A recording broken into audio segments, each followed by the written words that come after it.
You're listening to MindPod Network. This is Synchronicity. This is Synchronicity. This is Synchronicity. This is Synchronicity. This is Synchronicity. This is Synchronicity.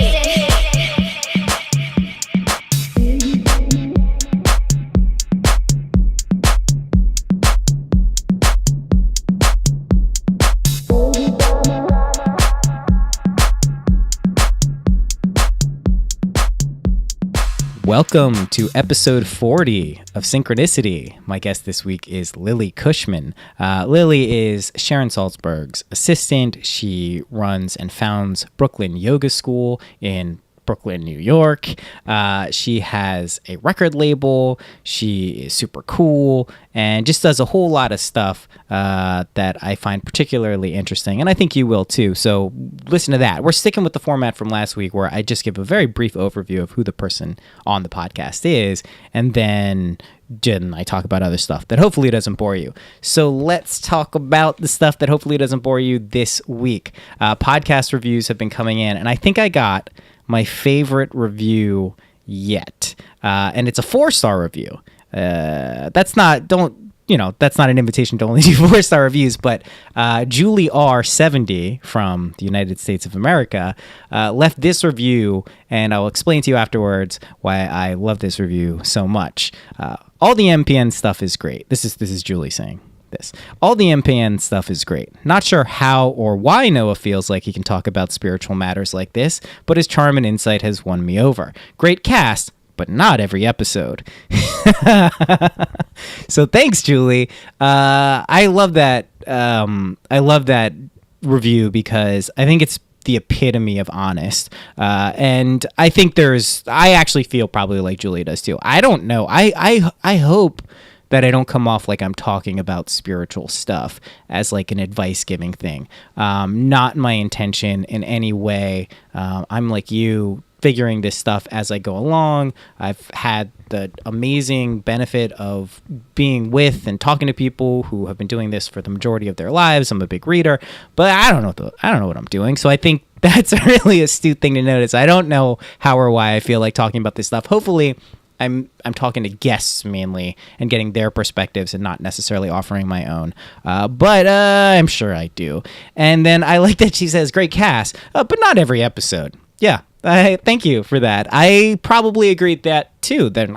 Every episode can't be amazing. Maybe it is though. Maybe Julie's wrong. Right? Leave a review and tell Julie why she's wrong. But thank you. I also got some other really nice reviews in. I'm not going to read them because they're too nice. And reading really nice things about yourself to other people. What is that? Okay, so I wanted to talk about book giveaway, Synchronicity book giveaway this week. First off, congratulations to Dave, who won Cat's Cradle. I reached out to the other book winner. You may remember there was 2 last week. The other book was Joseph Campbell's Hero with 1,000 Faces, but the person hasn't gotten back to me yet. So if they don't get back to me in a week or so, I'll probably redo that one. But this week's book giveaway is Women by Charles Bukowski. One of my favorite books. Bukowski. So good. Don't know why I said it like that. Won't do that again. Sorry about that. But if you're a reminder, if you don't know, or a reminder if you do know, you are entered in the book giveaway contest if you go to syncpodcast.com, SYNC podcast.com. Join the community. You get emails from me on a weekly basis. So if you don't want that, don't do it. But hopefully they're not annoying emails. But that's how you get entered in these book giveaways. And speaking of the emails you get, this week I wrote an email about failure. And the subject line of the email was, I'm a big failure, which is a pretty good way to get open rates if you want to know. It worked really well. But really the meat of the email was about how many times and how many things I fail at on a regular basis, have failed at throughout my life, and how looking at failures not as a negative, but as either an opportunity or a growing experience or maybe a blessing in disguise is a great way of starting to do things. Because in my experiences, a lot of the things I don't start can pretty much be ruled right down to me being afraid of failing, right? That's a huge, I like to think of myself as a perfectionist. And in some ways I'm sure I am, but I'm not really. But that that way of thinking prevents me from starting a lot of projects. And the things I usually do start and stick with, I'm pretty happy with, regardless of outward or other types of successes, it's a fulfilling thing to do. So that's the type of stuff you will get if you join the community. It's not going to be annoying. So if you're interested in doing that and you can get some books, that's fun. Quick update also on the Synchronicity Generosity Experiment. This is where we're collectively raising money that we will send to a person or persons at the end of August. We're almost at $700 now. That's pretty sweet. If this is something this is the way I'd describe this. Essentially, if you're interested in opening up transcendental portals of abundance, try this. I'm not saying it's a guaranteed thing to work. I'm not Miss Cleo here guaranteeing your future, but in my experience, when you give, you get. And weirdly, even if you give it in a selfish way, sometimes you get. I think the karmic implications of giving selfishly are probably not the best, but still, nevertheless, I think that's a law of the universe. So if you're interested in donating to that, you go to syncpodcast.com/generosity. We're also on GoFundMe. That's how we're collecting money. And then about the second week of August, I'm thinking maybe third week, we will have a poll and a vote on some places we want to send that money to. So that'll be cool. Hopefully we get to $1,000. That'd be really sweet. Think if you were a person, you had some shit going on, wasn't going so well for you some way, and then you got $1,000 from a group of people. That's fucking cool. Okay. I wanted to talk about a quick thing. I've been watching Netflix more because I'm paying for it every month. And I've been watching a lot of Hulu. Hulu's got a lot of TV shows I like. But I've been getting into, I love documentaries. Big documentary fan. Speaking of documentaries, if you like documentaries, go check out another podcast on MindPod Network. Sean Dunn's Very Ape podcast. He also check out his documentaries. They're all free. veryape.tv. Incredible stuff. I'm not even going to say anything more about that. If you're interested, you will check it out, or you should check it out. So, but I watched this thing, this documentary called Foxcatcher, which there was a movie that came out with Steve Carell not too long ago, which was a true story of a U.S. wrestling team and a DuPont, John DuPont, who basically was like a benevolent, financial provider for a lot of Olympic things, and he got super into wrestling, and it ended in a tragic murder, because John DuPont had a very weird life, was very socially isolated, didn't have social skills, and basically, devolved into a paranoid, really fucked up mental state, and he ended up killing Dave Schultz. So I bring this up not only because this is a great documentary, it's really interesting, but the coolest thing about this documentary is at the very end, there's a part where Dave Schultz's daughter, who's now grown, young adult, she basically has, I think, the line of the movie where they're talking about how basically, I'm not going to ruin it for you, but John DuPont gets put in jail. He tries to plead insanity, but it doesn't work, and he gets put in jail, and he eventually dies in jail alone. And she says, so weird. Everyone was cheering and happy when he died. And she thought that, and she was like, I thought that was the saddest thing I had ever heard. This guy who grew up alone, isolated, his father was never there. No one interacted with him. All he wanted to do was connect with people. And how does he end his life? Is alone in prison, people cheering. And she's like, when my dad died, everyone was grieving. And I just thought that was incredible. That she basically had the ability to tap into that, and that was her father who was killed by this guy, and she had compassion for him. So I thought that was fucking amazing. So check that documentary out. Also, just really good. Okay, a few more things. Promise, I'm getting through it. I'm writing these things down so I'm not laboring on for the people who don't want to listen to this. You can always skip ahead though, right? No big deal. Synchronicity playlist, these Spotify playlists I've been putting together. New one is coming soon, number 7. I've been taking my time with this one. I like the number 7. It's going to be cool. I think you'll like it. So stay tuned for that. Also, guys, girls, ladies, men, out there, if you have any guest suggestions who you would like for me to bring on to the podcast, let me know. You all let me know about Duncan about a few months ago, and I made it happen, right? And he made it happen. So let me know. Write to me at noah@syncpodcast.com. Tell me who you think would be a good guest, someone I would be interested in, someone you would be interested in hearing from. And yeah, that's it. Okay. I don't have anything else. I think we're going to get to the episode. I'm feeling pretty good. Had a long walk today. Get out there and walk, even if it's hot. Just stay hydrated. You feel a lot better. That's my advice. There we go. I'm totally unqualified to give that advice as well, but I enjoy it. So if you want to take a walk, do that. Okay. Rate and review on blah, blah, blah, blah, blah, blah, blah, blah, blah. Without further ado, here is Lily Cushman.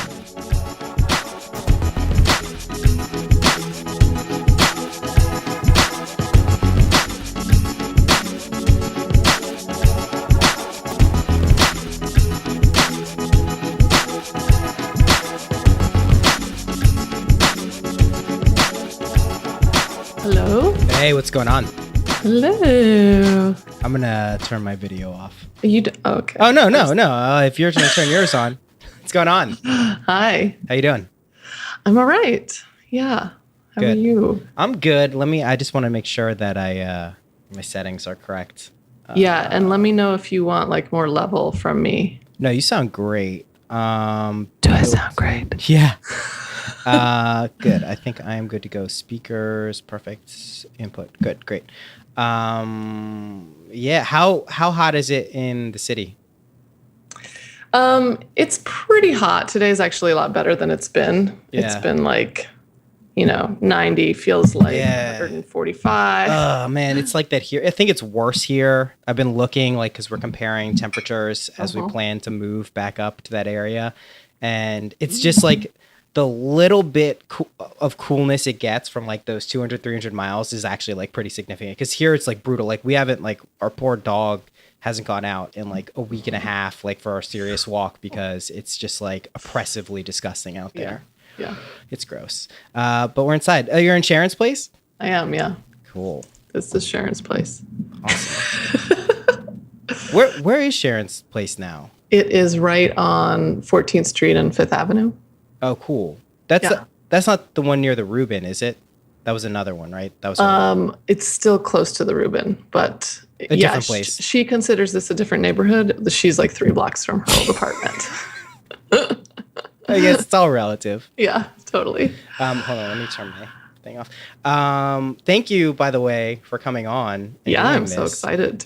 Me too, because I never really thought about it because you wear a lot of different hats and I wear a lot of different hats at times. But I was writing down stuff you were into and stuff that you did. And I was like, holy shit. We have a tremendous amount of stuff in common that just when it's written down, it becomes pretty clear. Yeah. So we'll just start. Okay. Sounds good. Yeah. So where to start? This is let's start with Berklee. Yeah, right? I think we should. Let's start with Berklee. So tell me, we both went to Berklee. When did you graduate? What year? I graduated, I went in started in the start of 98 and I graduated in 2001. And cool. Moved here right a couple days before 9/11 and had just finished the week before. Where were you living when 9/11? I was living down in the East Village and it was, that was a very surreal way to come into New York because I was in it. I was in the area where you had to show ID to get to your apartment. Yeah, totally. Saw the towers go down out my window. It was like that. Fucking A. Where are you originally from? I'm from Idaho and I'm I'm like a serious transplant. My mother was from Manhattan, and I think that kind of put the East Coast on my radar in a way that most people from Idaho, they really, they don't go very far. If they go far, they go to Portland or Seattle. I've met maybe 3 people in 20 years on the East Coast that are from Idaho. Yeah, really, it's very rare. So your mom grew up in the city? Mm-hmm. Where? Yeah, she grew up on the Upper East Side and used to grow corn on her fire escape. That's so, my Alexis's mom grew up on the Upper East Side. Oh, wow. Yeah, that's cool. Maybe they had some corn in common. Maybe they did. Yeah. So wait, then you went to college in Boston and you were there for 3 years, 4 years? Yeah, I was there for 3.5 years. I did sort of the accelerated track where I went to school during the summer semesters as well. What did you study? I'm sure we've spoken about this, but I forgot. What did you study at Berklee? Well, I went to study voice because I had been a singer for a really long time. And when I got there, the vocal department kind of sucked. So it's like really bad to say that now. Yeah. I think it's improved a lot. Yeah, just a little, I'm sure. So yeah, I went for that, and it just it wasn't that substantial. So I had a roommate at the time, and she was studying production and engineering, and she like brought me into the studio, and I really loved it. Yeah. And so it like took me on that whole track, which was really perfect for me because I'm kind of very right and left brain. Yeah, and that's like the Savvy, best stuff yeah. for it. I know. So Yeah, and you did music production. That's awesome. Yeah, which is like your neighbor because you did music synth, right? Yeah, which is not a major anymore. They don't call it that. They've changed it. Well, I mean, it's a terrible name. Music synthesis. I'm sure I've mentioned this before, but it's like that literally means nothing. Like it maybe conjures images of like synthesizers or something, but it was like, and I think they've defined it to like electronic music production and engineering or something like a little more descriptive for what it actually was. But you're right. It was there were the twin departments. There was MP&E and the music synthesis. So wait, what were you learning in, so I went to Berklee 2003. I graduated college and went to Northeastern, and I did a 2-week application for Northeastern. I put down psychology. I was high. I'd smoked a joint. I was like, oh, psychology. Yeah, I'm into that. Seriously. I put it down. Psychology. This is totally 2-week application. They came back and they gave me like a decent scholarship. Wow. So I was like, all right, I'm going there. I wanted to go to Boston. Almost all my schools were there. I got there. I hated it. I mean, I liked Northeastern as a school. They had the co-op where you could go and like get a job after. But the psychology stuff was like literally awful. Huge lecture halls, just like classic images of college. Big school, yeah. Yeah, it was just awful. So I left there and then went to Berklee in 2003. I didn't end up graduating until 2008. So yeah. Well, I'm sure by the time you were there, because when I was there, they had like just gotten the first Pro Tools rigs in there. I mean, it was like, it was just crossing that threshold into like the digital era. So a lot of what I studied was analog. I mean, like we were cutting tape. That's why I asked. Yeah. You know, so I think now it's a totally different ballgame there. And like, it makes sense that they've renamed music synthesis department because what it was like all of these like super nerds, like sitting in a room at these little like cute, like little carts, like horrible Pro Tools interfaces that were just like really slow. And then occasionally we would like, you know, just talk about like some wall of a like analog synthesizer that was the size of a wall. But yeah, it's very, very different now. And anybody and their mother knows how to use Pro Tools now. So it's really fascinating. What do you use to edit and engineer? I still use Pro Tools just because I was on it so long. I'm just a very fast editor on there, and it's like the language I know. That's exactly all it comes down to. I used Pro Tools while I was at Berklee, but only because it was available, because they had the studios and everything, and they made you get the M boxes. You know, I worked in the technical place too. I had to fix everyone's M box, which was a nightmare. It was really, really quite awful. But it is like I use Logic and Ableton primarily now. But I mean, I know so many people, and now you don't even need hardware to use Pro Tools. They have the free version, which is super sweet. Yeah, it's changed radically, and I think. Actually, I mean, it's interesting because a lot of them do the same things now. I mean, it used to be that Logic and Ableton were totally different animals, but, you know, you can pretty much use all of them, and they're all really good interfaces. So once they all kind of had Pro Tools, I remember at one point their time stretching was by far the best, and then Ableton kind of caught up with warping, and now it's just like par for the course. Although no one uses Logic for that, really. Although it's not that hard. So you went for voice to Berklee, and then you transitioned to. So like, what were you learning? What were you studying? What were you getting interested in? And where were you living? Were you living in the dorms? I only lived in the dorms one semester, and then I moved kind of to Back Bay, that area-ish. Awesome. I lived on Hemingway and Charles Gate. That was we were just, this is like all the same. You were probably in the same apartment I was. What number were you in? Well, I was over on, oh wait, now you're going to really make me think of it. I still remember some of mine. Mine was like right next to Park Drive. Is that right? No, Park Place. Park. Now I'm- No, it's not Park Place is Monopoly. Yeah. Okay. And then for a long time I was over on Beacon, and then I eventually was like in the South End. So I moved around a lot. I kind of,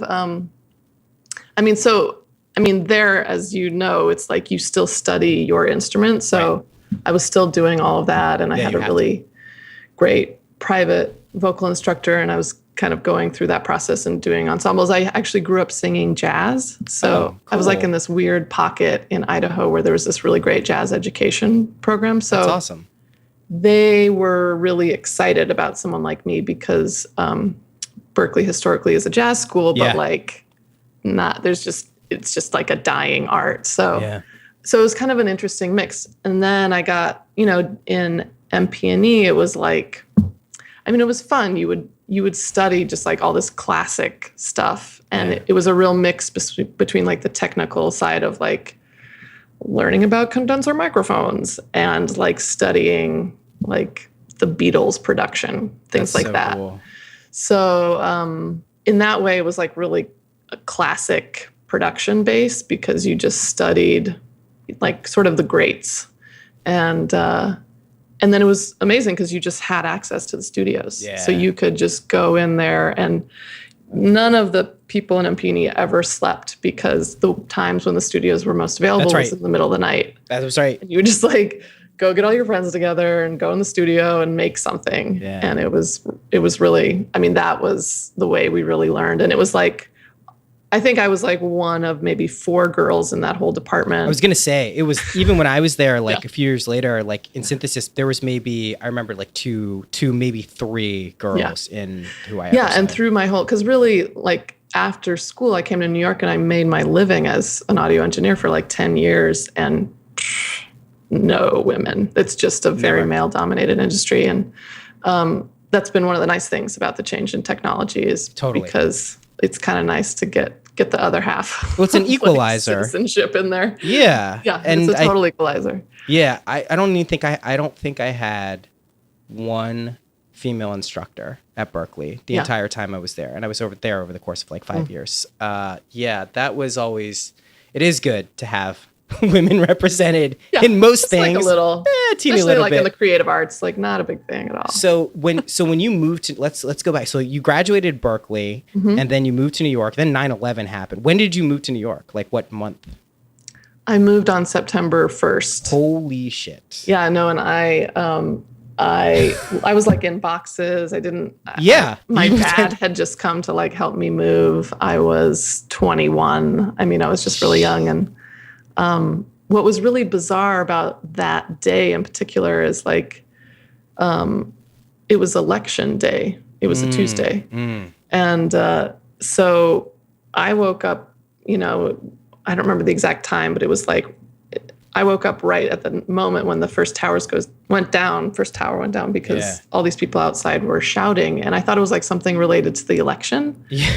And like the radio wouldn't work. I think I had a TV, but it was like still unplugged. Like I was just in boxes. Not set up. So my dad and I walked outside and just like people were just like milling around in this weird space and there was white smoke everywhere. And I saw someone from Berklee. This was what was really bizarre. And I don't even remember his name. He was this guy who was also someone in the voice department. But he was the one who told me what had happened. It was so strange. Like one of those weird coincidences. Yeah. And so that started, really it was like months of just this really surreal space because I was right close to one of the main hospitals where like families would go to wait, while they were still just like pulling bodies out of the rubble. And it just took a while. Yeah. It was a really long time. And actually I think there's a certain thing that happens in, I think, any community when something like that hits where it's just so, I don't know, you see the best of humanity. Like you really, and in a place like New York where you never talk to anybody, it's just like everybody's in their box and they're like on the subway and they're just like, don't fucking touch me, just like, this was a time of really amazing community. And it was so different than what was shown on television. Right. It was just, so I was really in a certain way, that was like my welcome to New York, and like this deep humanity in the city that I still just love so much. Yeah, because it's like it's weird to move to New York in just period. It's just like a very weird, especially coming from anywhere else. It's not like no place is really like New York. But to have something like that happen and see this whole other side, I mean, that's a once in a lifetime, God willing, type of experience. That's totally nuts. So you've been, it makes sense because you've had, like, I know Berklee, like when we talk about Berklee, we talk about it as a music college. One of the weirdest places on the East Coast, period. That vortex right there in Boston is so, I was a white kid with dreadlocks for 4 or 5 years there, and no one batted an eye. That was like totally normal. No. Totally normal. No, that was like even better there. Yeah, exactly. Like, perfect. It's like, of course that kid's there in the headphones listening electronic. Of course. Yeah. It's like a very weird kind of surreal place. I also think it has a lot to do with, I would wager, Boston in general is just a weird city because there's so many young people relative to the population. They're all a lot of them are from other places. And it's so transient because they move through in and out. There in the summer, and it's weird. Like no one is there. It's really weird, especially that area because there's so many. They're right there for people who don't know. There's Northeastern. There's the Conservatory of Music, which Berklee just merged with.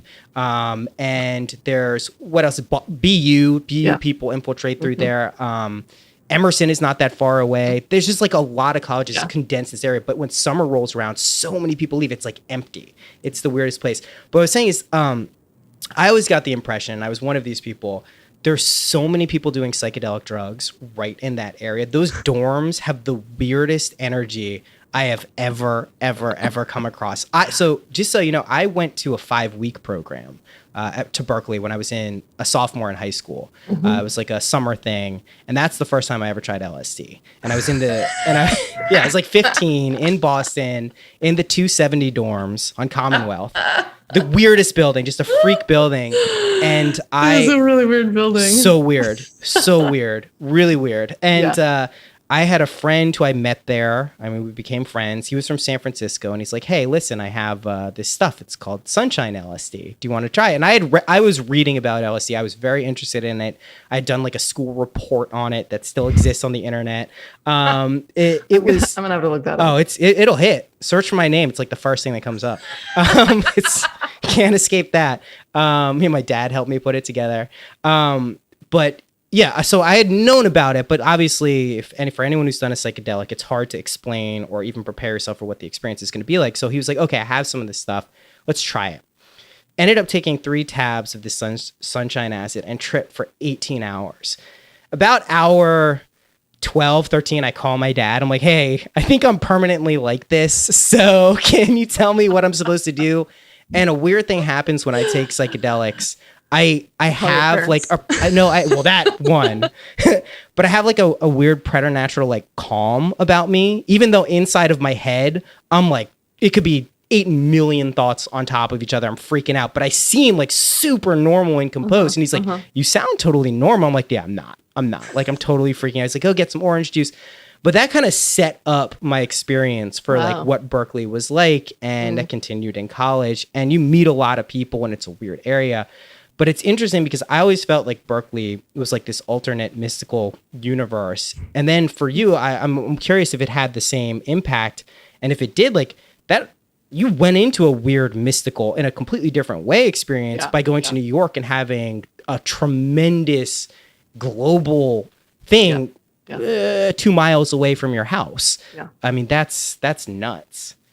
I mean, I think it always really struck me that in our culture, there's such a absence of just the nurturing of the arts and the artist, and kind of the reality is that connection between someone who's like kind of plugged in creatively it's automatically linked in with all of the mysteries of life. Like that's totally what we're tapping into as musicians, as painters, as sculptors, as actors, whatever it is. And so you get a lot of people in the same place who are all figuring out how to do that.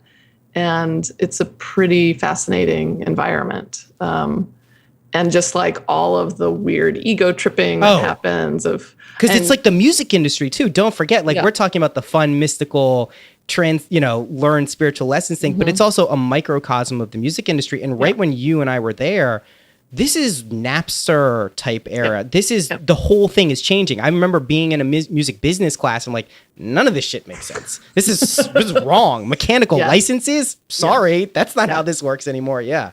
Yeah, and since I was there like a couple years, because all that moved really rapidly once it hit, it hadn't quite happened yet. So like the majority of my education was still the old dinosaur, which I think was really interesting to study, especially, I don't know, on the business side, on the production side, because there's a lot in there that's really valuable. Totally. And it's just like a library of creativity. But so it's very interesting now. Like then once I actually came to New York and started recording, and it was just like the landscape was so different. You were just like thrown in there. And now the fact that anyone can make their own album just for no money is like unprecedented. So what it kind of meant was like you had to work a lot harder for it back then. Like you had to invest a lot of money, you had to invest a lot of time, whether it was you were paying to go to a studio or you were gear, paying like $10,000 worth of gear that now today costs $100. It was just and actually that's very akin to like, now I work with Sharon Salzberg, and when she first started meditating, there was no landscape. Right. Like there were no meditation centers. You had to really want it to get it. And that's kind of what the music industry was still like then. Whereas today there's a million yoga centers and meditation centers on every corner. Same with the music industry. It's just totally turned over. So I love this parallel because I knew Brooklyn Yoga School was donation based only. For some reason, that didn't strike me as like a revolutionary. Do you know what I mean? Like I didn't, but it is. So like the fact, and I read the little bio on the site, I was like, I didn't know that that's how it started. The leap of faith that must have taken to do, and that it's working and has worked. What's interesting to me about that, this is where I think creativity in general, musicians, artists and stuff, that's what I think is the future. I don't know how it's going to evolve. I don't know the models that will emerge, but this direct support. I'm doing this with the Synchronicity generosity experiment, right? I'm asking people to collectively raise money. We're going to send it to somewhere. Just because I think that type of mentality is pervasive across the creative arts. I think the music industry, we're seeing this now also with the mindfulness stuff too. We see these models or systems superimposed onto creativity, which is to be an artist, as you said, or to be a creative person, you have to tap into some stuff that doesn't really make sense in the world, right? Yeah. It's from somewhere else and you're trying to do it. And the thought of even making that a living or self-sustaining is a daunting task for most people. I think the parallels are fascinating. So can you talk a little bit about starting explain what Brooklyn Yoga School is. Well, it kind of traces back actually to that same moment in time when I went to Berklee, because when I went there, I was kind of looking for a way to take care of myself when I was there. And it was just such an intense experience. And someone that I really trusted from Idaho recommended yoga to me. Now, I have to understand at that moment in time, that was not a thing. Yeah. Not at all. I was one of the few people. My mom used to go to a yoga teacher here, and I did yoga from when I was like 14 to like 18. And people thought I was insane. Like I was the only person my age. Yeah, it was totally crazy. Yeah. So I got a VHS of Patricia Walden doing some it was like a Yoga Journal Basics VHS. I just really want everybody to think about the VHS part of that, because every dad put that in the VCR. Press play. You got to rewind it after. You really do. There's the rewinding. So that it was quite interesting. Like I started doing that, and very quickly, like within a month's time, I just had this like really strong connection to it and felt like I got to do this every day. And I was somebody who like wasn't super duper disciplined. Like in the world of Berklee, there were people who would literally spend like 7 hours a day in the practice room. I wasn't one of those people. Right. Neither was I. But for whatever reason, I just like, I did this, and at first it was like monumental. And then slowly it just became this thing that I did every morning before I had breakfast that I didn't really talk to people about. And that was 98.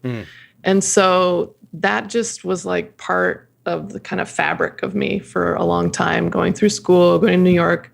I have done yoga in a lot of random places, a lot of like weird people's houses. I'm like, hey, I'm just gonna go do my practice. It's fine. Across the country, on boats, like name it. Just like, that was just like eating for me. And yeah, got a lot of really weird looks.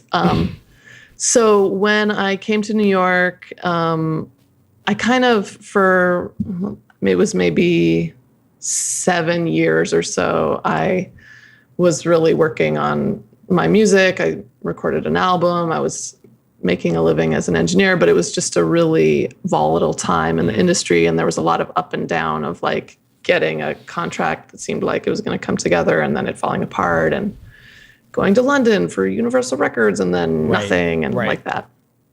And so I kind of reached a point where I was really burnt out, and I just invested so much. And it was weird. Around that time, I met a teacher, and I had never had one before. I'd never even gone to public classes. I met in one retreat my teacher, Dharma Mitra, and Krishna Das, who have both played like really huge roles in my life since then. So I just started studying with him.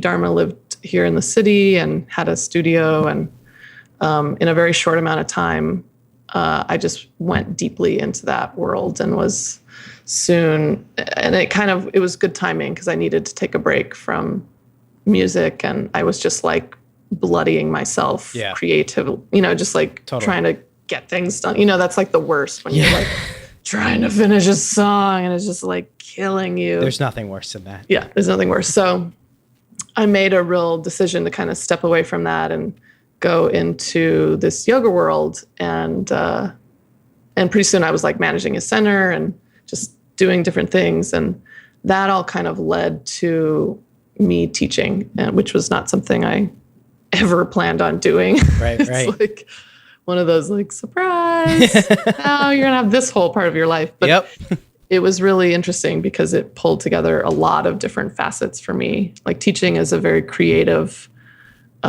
forum for me. It's awesome. And really the reason, the core motivation for me of doing music has always been to help people in some way or bring about positive, whatever you want to call it. Absolutely. Vibrations. No, that is probably the best word for it. Yeah. Yeah.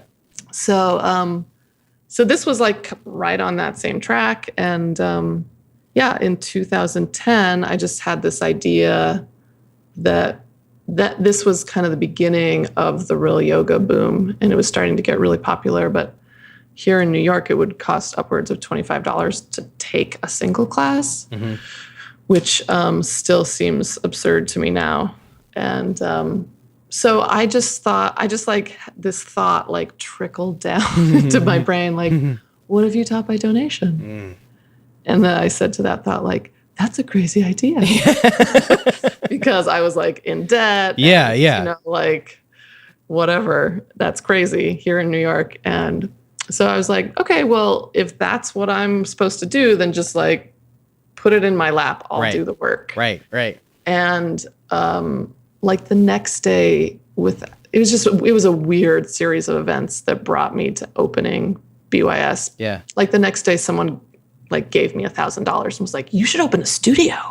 Like, what is going on? And then I found this really phenomenal space in the neighborhood where I lived in Park Slope that was way under market and just like a gorgeous space. And it just like all of these circumstances came together that were way beyond what my mind could rationally understand, that it was just very clear, like, this is what I'm doing. It's like a synchronicity of sorts. Total. Do you know what that word means? I've heard it, but I'm not really sure. Yeah, synchronicity.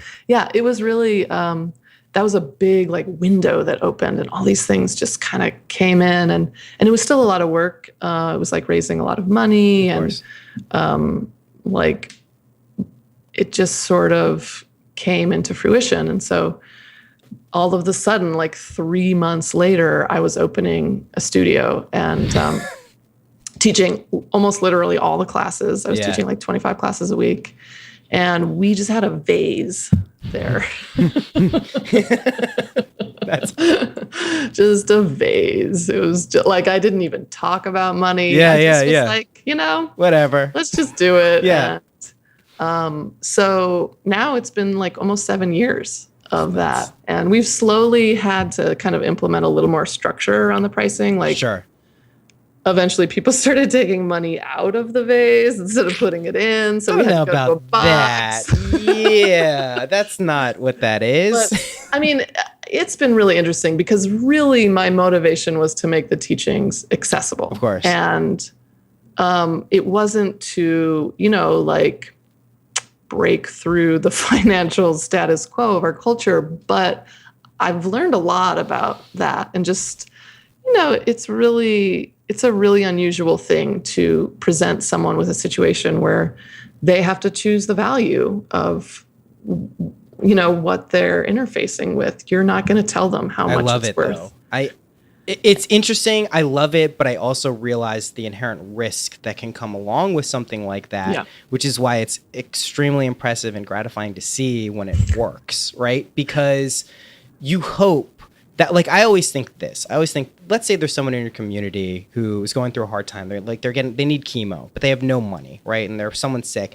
If everyone around them in like a 2-mile square radius gave like $5, they're good to go. Like that type of thought. It's like when you see the pictures of the Buddhas, like the flowing pictures of the Buddhas, like there's one Buddha and then there's like 5 of them that spread out from that and 5, and it's this huge tree. That's the way I think what's expressed really in that is the teachings. But I think this is really fascinating because money, I think, is one of the most misunderstood and misused forms of energy, or that we attach energy to in our culture. Obviously, right? I mean, this is like plain. I'm not like touching on anything crazy here. But I figured out, I think I want to say about 10 years ago, that money wasn't a bad thing, that it wasn't the root of all evil, that inherently it was a neutral property, and that it could actually even be an expression of love and generosity and all of these things. And I get a sense in our culture that things are hopefully switching, and this is all counterbalanced by what's going on in Cleveland right now. So just take it with a grain of salt. But I get the sense that there is this kind of collective effort and realizing that we're maybe not working off of the same type of scarcity models that maybe we were taught existed or exist, and that there is a way to distribute resources in a way that is useful for everyone. So yeah, I love to see when things actually work like that. So I'm also encouraged to hear you say, like, it's not like I just did a donation thing and it worked forever. We never had to make any changes and it's been great. Like, you do have to implement some form of structure and balance with what's going on. So that's cool. Yeah. And it's really, I mean, I just see it's a long game. So I have a piece, and it's been really wonderful to be able to manifest really this whole community. I mean, what was so fascinating to me is the people who would show up at BYS it was like they were willing to listen to me because they knew I wasn't trying to get anything from them. Right. And that, I didn't see that coming. That's a big moment for people, that they're just really open, and then for them to have this exposure to a whole practice and lineage of yoga and all of these techniques that are supposed to help you, for them to be open to that it's just a really good recipe for them to make some progress in their life and actually not just, feel like shit all the time. So, but it's it's a really long game for most people. The concept of generosity it was nowhere in their childhood. It was nowhere. I mean, it's just, It's not taught you even if it's in your childhood, when you start going out into the world, it's certainly not predominant there. No, it's looked, it's really considered almost a negative trait that like you have to be stupid to do that, or, unless you're like Mark Zuckerberg, you're never like, why would you give your money away? That's exactly what I'm doing with these experiments. It's a trick. It really is a trick, because I can almost guarantee, and not because I'm some wizard or anything, but I have noticed, as far as I know, your hat's very wizardish today. But I have noticed that the more you give, and not necessarily with the intention of getting something back, but the more you give openly, the more opportunities, like that's like, it's related to the next day when you decided to do this, which was a benevolent thought, a donation-based thing. It's not like I'm going to get rich from a donation-based thing. Someone gave you $1,000. You could rule that off to coincidence. You could rule it off to chance. But I think there is a fundamental law of the universe that works like that. That's what this experiment is. Everyone who gives $1 to that thing, I really think is going to, like, they'll be looking and maybe aware of a connection when something happens. And it's hard to communicate that, right? I mean, you have to have some direct experience with that happening before you're like, oh, okay, that's a real thing. It can sound like woo woo, but like I've after a certain period of time, when it just keeps happening, it's like, what are you going to say? Like, no, this isn't. I don't think this is really real. Okay. Well, and I think it's really underneath those principles are really being able to ground into a certain quality of abundance, like internal abundance, which is something that Sharon always talks about, which is like, if you don't have any sense of inner abundance, like you have nothing to give from.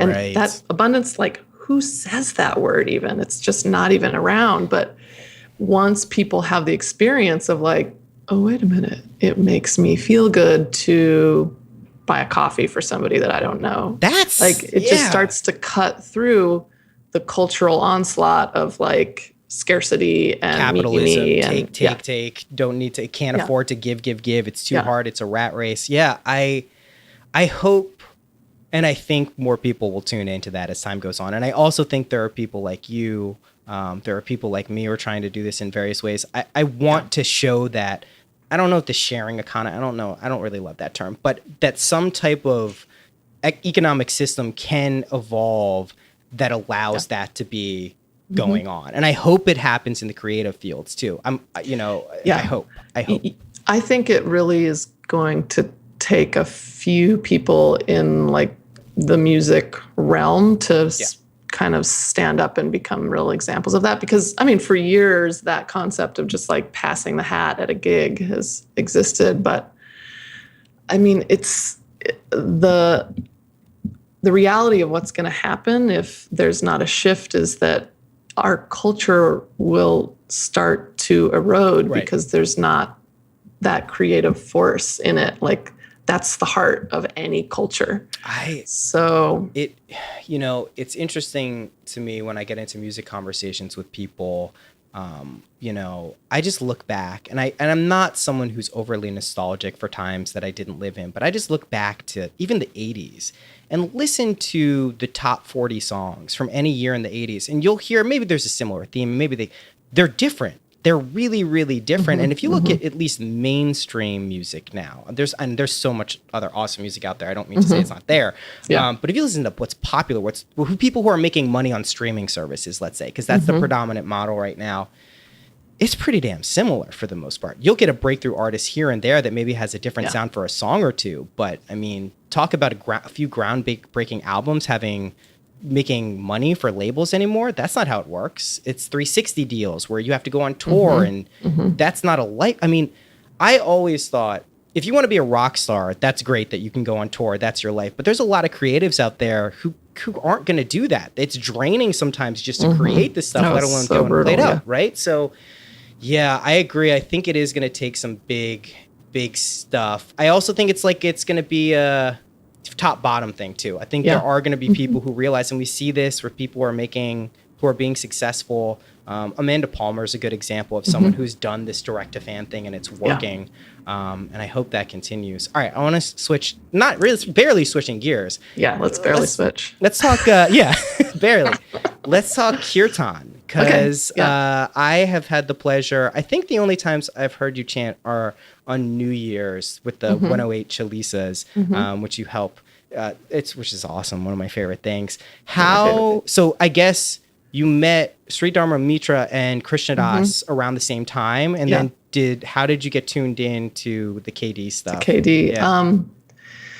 How did that happen? I mean, he was kind of so Krishna Das is, for people who don't know, is a very well-known kirtan singer, and he's based out of New York. And I guess I would kind of go to things, and I really liked sort of his feel, and he would do workshops and just like poke holes in a lot of the like spiritual narcissism that was going on, and it was really great. And so my partner at the time, Jeremy, actually approached him about making a film about him, which was eventually released by Zeitgeist Films and had a really huge release, One Track Heart. Great movie. Yeah, it's a great film. And during that time, we just kind of became like family with Krishna Das. And I've worked with the team behind Krishna Das for many years now, helping out in a variety of ways. But it really is just kind of a little family. And for me, it was just a real meeting of worlds, because I loved, like singing for me is such a really physical thing. And so coming to chanting and kind of finding it as a practice instead of as a performance was a big thing for me. And it took me actually many years to kind of shed the layers of like performance training. Totally. I can imagine. I mean, it's hard enough for people. I mean, the kirtan scene is so weird now anyway. So, but I mean, you know what I mean? Well, yeah. Now that it's become a little bit more of a thing, there are a lot of people doing it. Performance. And kind of, it's a little bit of a hybrid, but really it's a practice where you like do this, you sing these mantras, and it's like at its very core, it's like a concentration practice. It's like doing a pranayama or meditating on the breath, or doing, like I always say, like triangle pose, but it's like a little less torturous than triangle pose. It's like you feel the same at the end, but you didn't sweat it. Like, you don't smell quite as much as at the end. But so this was one of the like fun surprises that happened at Brooklyn Yoga School, is that when I was creating the programming there, we just made this kirtan slot on Fridays. And I knew a handful of people who had been leading in the New York area for a while. And at that point, before we opened, Jeremy and I had sung a lot at dharmas, and that was part of his world too. So that was like another place I was kind of getting it from. Right. So we just like scheduled Fridays, and there were maybe 5 of us who would rotate and do like once a month. But it just became this thing, this like really big thing. People would come from out of state. There would be just like a lot of people there, and it wasn't who was coming for the asana classes, which was really interesting. Different group. Yeah, and it just became this like real nexus. It's become a real point of community where it's become a home base for these sort of main kirtan wallas in this area, like Devadas and Nina Rao and Shama Chapin and Angela Prasad and Ambika Cooper, and then also Jeremy and myself. So eventually I just decided to make a little label to kind of like, we were already the thing. Yeah, like, yeah. So just official. Yeah. I guess we need a name or something. So I created the Vanaras label, and Vanaras, that word is taken from the Ramayana, which is the story of Hanuman and Sita and Ram. And the Vanaras are like the monkey and bear army that like, totally. Basically it's like the crew that like helps. They're like the helper guys. So so we've like done some live recordings, and it's just a way to kind of support what everyone's doing, and it's a really beautiful community, and that's actually kind of like my secret favorite part of BYS. Yeah, I'm not surprised. Yeah. My first introduction to kirtan was at the retreat, the Ram Dass retreat in 2013, and it was one of the things I remember before we went. I was like, I don't know about this kirtan. Like I was like, I don't know. Like, is it gonna be weird? Is it gonna be like, I don't know. Like, who are we chanting to? And like, I had been working, with Love Serve Remember for like at least for a year and a half, 2 years, and I still didn't really. So and you went to Weird Berklee too. And I went to Weird Berklee. Yeah, I'm pretty open minded. We don't even get into the fifth dimensional beings made of light and sound. I believe in the Hathors, but there's kirtan was like, what? I was like, I don't know about this, but obviously I went there and was blown away first by the musicality of what KD was doing there was mind blowing. Like I didn't expect it to be that musical as a thing, and also just the raw energy of what it was. And I was hooked. And then that same retreat, and I spoke about this when Nina came on, she was doing the Hanuman Chalisa. I had just smoked a joint. A lot of my stories actually just go like that. Just, I'm sure that people are catching on to a theme. We're out. Yeah. So we're in the back, and I came in, and Nina was just doing 11 Chalisas in a row. And I sat in an upright position. I don't know why. I was in the mood. I was like, I'm here when in Rome. And I'll never forget what happened then. Like, it was like a shock wave. I kept getting the weirdest. I didn't really know who Hanuman was. Didn't really get the Maharaji thing, but I just kept getting these weird psychic visions in my head with eyes closed of a monkey kneeling at a throne, to the point where I was like, gotta stop this. This is too weird. So like intellectually I'd go and be like, no, I'm done. Then like tears, like not crying, but just like tears would come, like, what I would investigate it over and over. And it happened. From that day, I made a commitment to learn the Hanuman Chalisa, which I've done pretty much every day since then. And I love that you described kirtan as like a mindfulness thing, because that is something I did not expect, but is one of the most apparent things when you have a practice like chanting, because you'll notice you can be thinking 10 different things and keep chanting these words and be like, holy shit, I'm here in the Chalisa, I'm 20 lines down, and I was thinking of all this other stuff. A, how was I doing that? And B, what the hell is operating there that I'm able to do that? So I love that you describe it, because I think that's, like we were talking about, kirtan is going through a yoga boom, basically. It is becoming a very, I'm not surprised either. It's awesome. Even if you're doing it for a performance, at some point, I think by virtue of doing the chants, it's going to sink in that it's not a performance and there is something to get from it. But it is going through this very weird boom of performance stuff. But just by doing a practice like that, it is weird how it changes your life, which sounds kind of nuts, but it's not if you look back and see how mantra is such an important practice, not just with kirtan, but even in Buddhism, right? I mean, Om Mani Padme Hum is one of the first things I ever learned at all, spiritually stuff. So yeah, I love that it's a fusion of music and spiritual stuff too. It's incredible. I mean, it's interesting. I often describe it as sort of that simplistic of a practice, because there's like a little detour that a lot of people take, whether it's most often I've seen it in yoga, but you see it in chanting too, where people will have a positive experience and then they try to generate that over and over again. So it's a trap. And it's tricky because it's a really foreign thing to be like, what do you mean? Of course I want to feel good. Like, why would I do this? Right. But what happens if you're doing the practice and you don't get the hit you want? Like, then you're left kind of shit out of luck. And so do you just stop doing it? So in this way, like, the practices they're a little complicated because they're working on these levels in us that, just it's not always obvious. Like you said, it's like you kind of just have to find a practice that really resonates with you and then sort of commit to it for a period of time without like looking for too much from it, and then start to look at your life, because that's the key. I mean, really, if you're talking about integration and finding real change, you want to look at like how quickly you become a jackass in line at Starbucks. Like, that is where you have to look, because you're miserable there in line.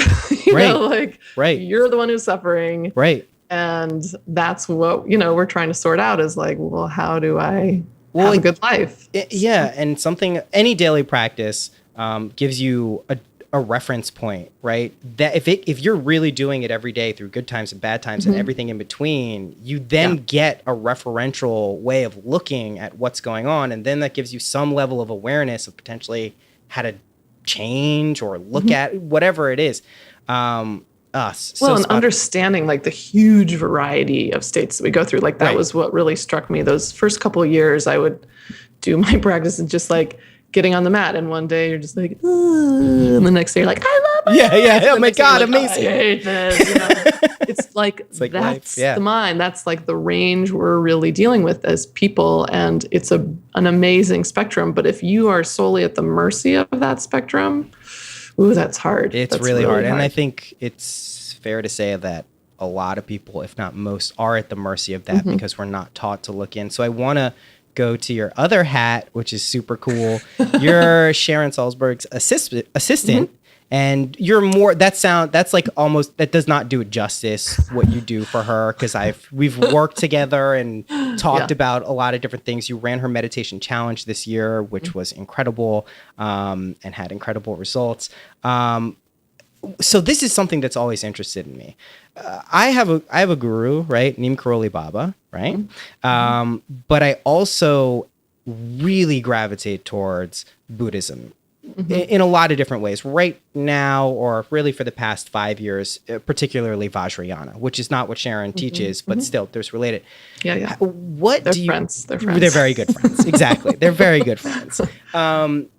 So you're in this cool, unique position where you have a yoga studio, you do kirtan, and you're also the assistant and working with one of the best, if not the best, Western Buddhist teacher right now. Like, what does the world look like from your vantage point? You're getting like a heavy dose of Dharma all the time. What's it? I mean, I'll start by saying like I have a lot of really amazing blessings really coming in my life that I don't know why they've showed up in my life, but it's really remarkable. Sharon's one of the few people that I would kind of consider being in this role with, and I was having like some health issues that were keeping me from teaching, and was kind of just looking for something to stabilize with a little bit.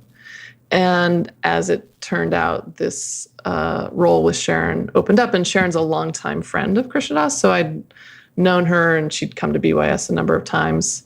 But if you'd asked me like 5 years ago if I was going to be doing this, I would have just never imagined it. Right. But it's been a really remarkable thing for me, a real gift. And all of these things I'm doing are all ultimately pointed at the same place. I really primarily view myself as like a student, and like I'm just really lucky because I get to hang out with this phenomenal teacher, Sharon, right now. Yeah. Yes, I, book her schedule and organize events and create courses, like all these things I do. Yeah. But really, I'm just like all eyes on her. Yeah. She doesn't know that. But it's amazing. I mean, that's how that kind of one-on-one relationship is really how it traditionally is with the teacher. That's right.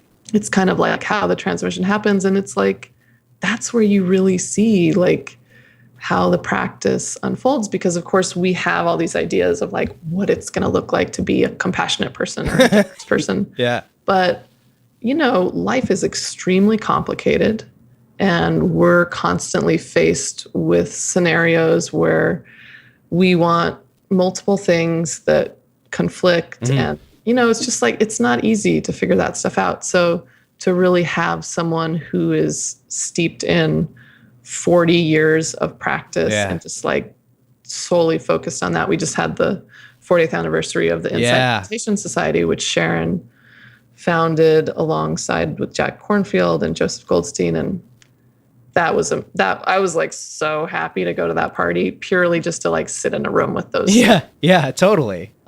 Because they're just titans. I mean, if anyone has done meditation in the West, it is because of those three people. And they're all just incredibly humble. They're just, they're just like, they just love the Dharma. They just love the teachings. And it's really interesting to see how it shows up in their lives. And it makes me really happy to be able to help Sharon and to this is one of the kind of catch-22s with people like that who are deeply grounded in a practice, is the practices slowly work away the part of you that is going to self-promote and get it out there. So, I mean, that. I know that. It's been my life for the past 3 years. At least it's weird. It's we're talking about like how to create self-sustaining or, economic systems that allow this to continue. And the teachers, for the most part, the vast majority of them don't think about that. Yeah. It's not in there. It's not, it's the same way in that you didn't really think about what's the economic model that's going to allow BYS to succeed. Oh, I think the idea of a donation-based thing is a good idea.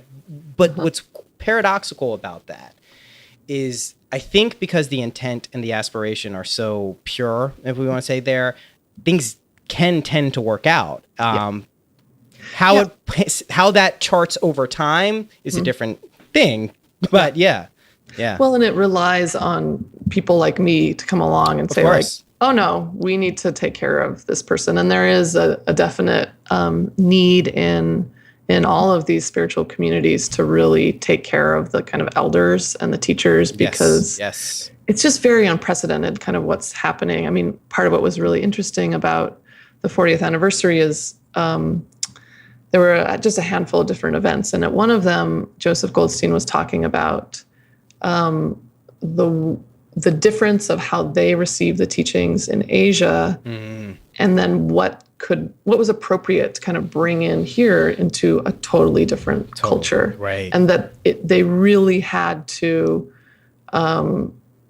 just like, that was a real process for them to figure out simple things as like the kind of pronouns you use, and just finding what's relevant here and what's really irrelevant, because there are parts of the practices that they're made for sadhus and wandering monks, and that is not our world, not our world at all. So someone can take those teachings and really just misconstrue a lot of things because of those. So you need this generation of people like Sharon, Jack, and Joseph, and so now they're here in the West and they've brought in the Dharma, but there's not a structure in place.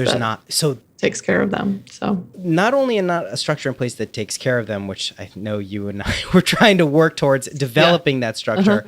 There's also not a tremendous, and I've heard Sharon talk, we spoke about this when she came on, this concept of lineage. There's not a tremendous amount of structure, the Dharma in the West at all. And you can see this plainly, regardless of where you look, whether it's in the McMindfulness stuff or, looking where, certain publications and things are trying to go to get attention and how to build, advertising revenue. Like, there's nothing that really is in place outside of if you're going to, IMS, if you're going to various places, Spirit Rock, wherever, to study consistently and doing retreats and practices. It's weird. It's a very weird and kind of transient. It's obvious. I mean, we're in a very transformational time. Let's say that. I mean, that's clear. Look at any part of life out there, and that's pretty clear. I don't know how this stuff is going to evolve, but what I will say is, in doing this podcast, especially, and just like in the world that we've both been in for the past few years, at the very least, it seems like a lot of people are tuning into it with genuine, really positively motivated ways of making this stuff work, and not making it work to fulfill an ego as the primary goal, or work to be successful in the world. Like really transmitting Dharma and things that are going to help people, like do what they should. Because we know because we're steeped in this stuff, and it's hard not to be that. You get old, you get sick, and you die.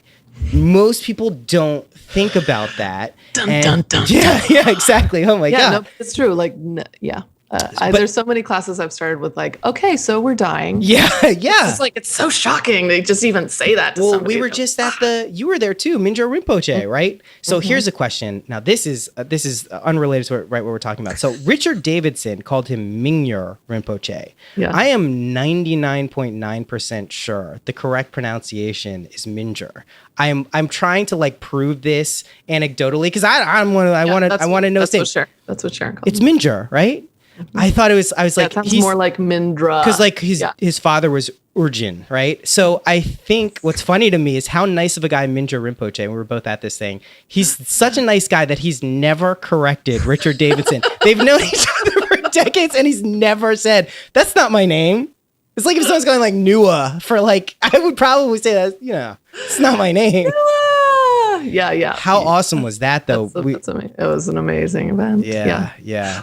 I mean, it's interesting what you were saying about lineage. There's like this funny thing that somebody a long time ago asked Sharon, like, when did you make up this loving kindness? Yeah. It's amazing. She's like, didn't make it up, actually.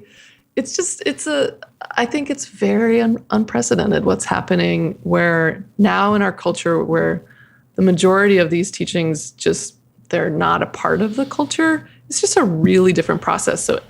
So you look at anybody who comes in contact with them and it's a different trajectory because they're coming from a different starting point. Right. It's so different than like in Thailand where it's a normal thing to go out and feed the monks. It's part of it. So, it's really, there are a lot of people who are, they study with lots of different teachers and then they form their own culmination, all of that. And it's interesting. I don't know that we're really going to know for a while, like what the result of that is. I don't And either. Of course, there are a lot of positives and negatives in any kind of process like that. But yeah, it's pretty fascinating that there's not that kind of container of lineage, because that certainly was, you think about how long these teachings have been moving through individuals, like person to person to person. Thousands of years. Thousands of years. And then suddenly we're just like, party! It's pretty nuts. All bets are off. Like, okay, so it's going to be pretty interesting to see. Yeah, not to mention the unprecedented access we have. This, Yeah. I'm talking 15 years ago. I was the only person I knew within 10 years of me who was reading what I was reading. I remember. Oh, shit, I guess that was 10 years ago too. There was a Vedanta, an Advaita. We're old now. I know, Jesus. There was a Advaita Vedanta podcast that came out of the Vivekananda Society in Boston, and I was listening to it at night. And like, I remember putting it on like to go to sleep, and I had a friend staying with me. And he's like, "What the fuck are you listening to?" He's like, "This guy was just like a snake and a rope, a snake and a rope, a snake and a rope," and I was like, "What the fuck is this guy saying?" Yeah, That's Vedanta. yeah. Metaphor. It's a good one. But it's really interesting now that, we're on a podcast that's on MindPod Network, which has a whole subset of people. There's the Be Here Now Network, with all the teachers, a lot of the teachers who are on MindPod Network. So there's places to choose from. But with that, the pitfalls also amplify. It's really... Yeah, you can bounce around a lot. Yeah. One of the things that I kind of return to when I'm like overwhelmed by just how much is out there and how it's just a bit of a free-for-all is I really, I kind of return back to in the Yoga Sutras of Patanjali. This is kind of like the blueprint for classical yoga. Yes. It talks about it has like a framework for awakening these qualities in ourselves. But here's what's interesting about that is it's awakening something that's already in us. Right. So it's not like we're finding something out there and becoming it. Really, we're using all these tools to refine who we are. And you kind of, I think that's something at the end of the day you can really trust and kind of land into.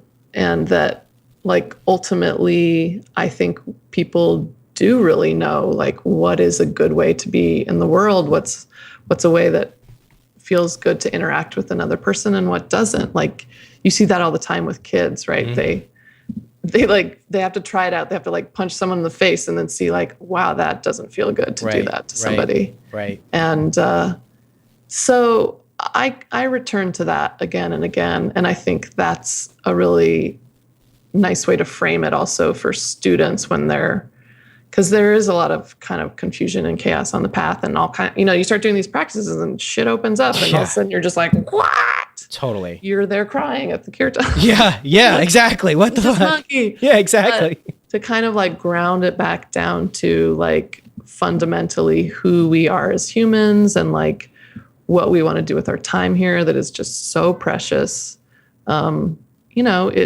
It gets simple pretty quickly. And I do think like all those lineages are just, they're different doorways into that same place. Totally. I mean, I think that's the key there is most people want to be loved and they want to give love, which is that came out weird. That's not how I actually want that to sound. You know what I'm saying. T-shirt.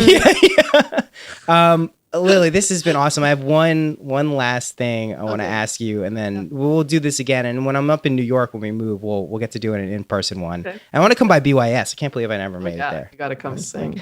Okay. Practical tip. What is a practical tip that you could offer people listening that has helped you in your life? This could be anything. And it's meant to be a bit of a, catch you off guard, think about what it could be. So that's normal. It's a normal reaction.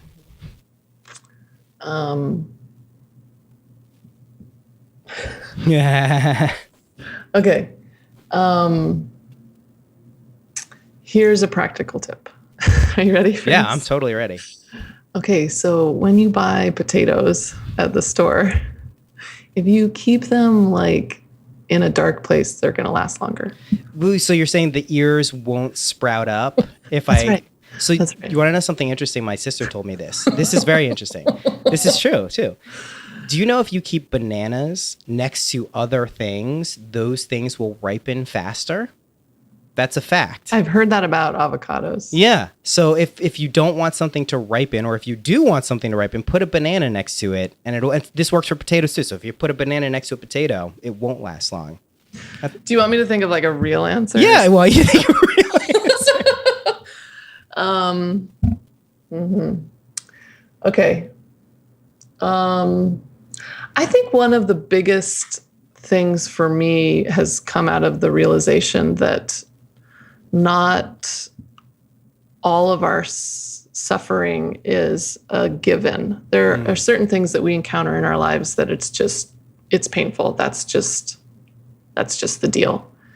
But there's a lot of things in our lives where the suffering part of it is optional. It's like we can feel the pain, but we don't have to necessarily suffer. And I think kind of carrying that possibility really can transform a lot of things, a lot of different situations, and a lot of the ways that kind of our sense of self can break down, or, the way that we lose sight of the things that are important to us. It's just one thing that I return to a lot. That's like, okay.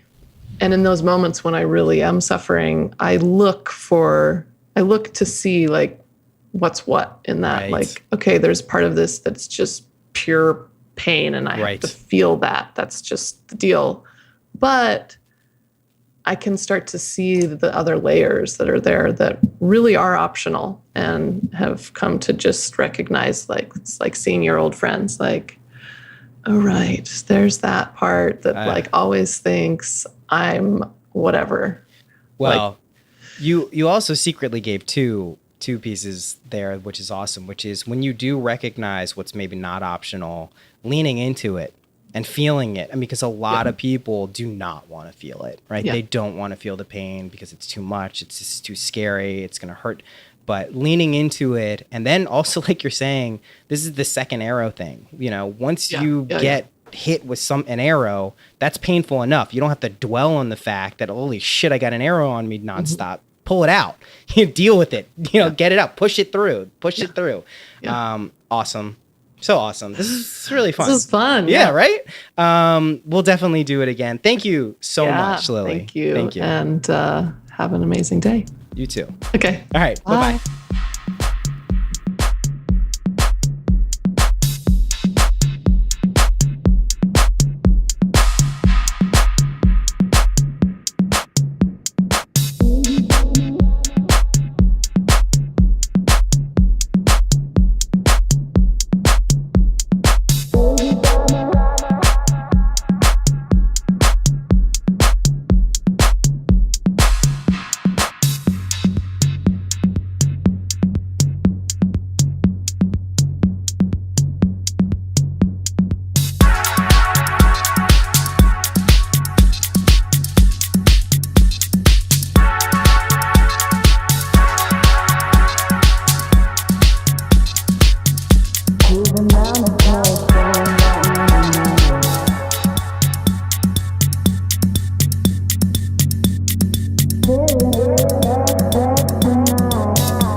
another good episode. Did you listen past the music again? Oh man, you are a true fan. Write to me and tell me, and I will send you a little special something. Also, if you're listening past here, I'm going to tell you people, the dedicated people, there's going to be a cool book coming out from MindPod Network that I am putting together with my friend Brandon. A lot of big time people are going to be contributing on it. I think it's going to be something you're really interested in, so stay tuned for that. Just teasing it out a little bit. As always, if you want to rate and review, you can be like Julie from the beginning of the episode. Give me a 4-star. Be brutally honest. Let me know how I could make this better. I would love that. If you want to donate to the podcast for the operational costs, that would be really tremendous. You can donate at Noah at Sync. Wait, what? No, you can't do that. Go to the website, syncpodcast.com, and there's a donate button. There's a donate page. I break down what the money goes to. As much as I wish something like that could line my pockets, it doesn't. It covers basically the bare bones cost of running this podcast. That's my emotional plea to you. Thank you for listening, and I will see you next week.